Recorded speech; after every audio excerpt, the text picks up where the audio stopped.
The diagnoses included in this category of the DSM are characterized by excessive fear or anxiety and related behavioral disturbances.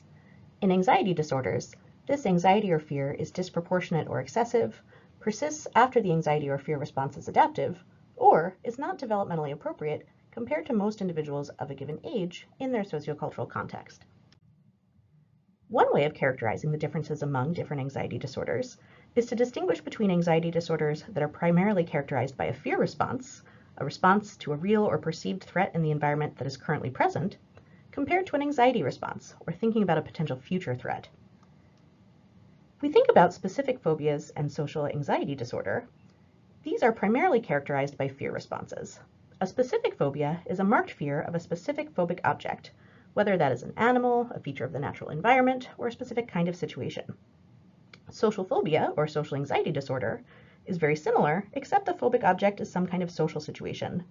It's generalized if these are general social situations, and it's a performance-only subtype if we're restricted to public speaking or other performance situations. Remember that the nature of the fear in social phobia is also specific. In a specific phobia, the nature of the fear will depend on the phobic object. In social phobia, the nature of the fear is that the person is afraid that they're going to be negatively evaluated. Moving along the spectrum, we can think about panic disorder. Panic disorder has a component of fear because of those recurrent unexpected panic attacks. And these unexpected panic attacks are characterized by a fear response. But in addition, there's also an element of anxiety. Either the person is worrying about future panic attacks, or they're changing their behavior to avoid future panic attacks. This anticipatory anxiety is more intense in agoraphobia. The person is experiencing a marked fear of situations where they might experience a panic attack or other embarrassing symptoms, and they're changing their behaviors in ways to avoid experiencing those symptoms. So they might be avoiding going out in public or avoiding going to stores. And at its most severe end, individuals with agoraphobia can be entirely housebound. Any situation that provides a risk of experiencing a panic attack is avoided because of these concerns that they'll have a panic attack and not be able to escape or get help. This is characterized by a high level of anxiety. At the anxiety end of our spectrum, we have generalized anxiety disorder. Individuals with GAD experience a high level of worry, and they worry about multiple topics. These worries persist over a long period of time, and their worries are uncontrollable.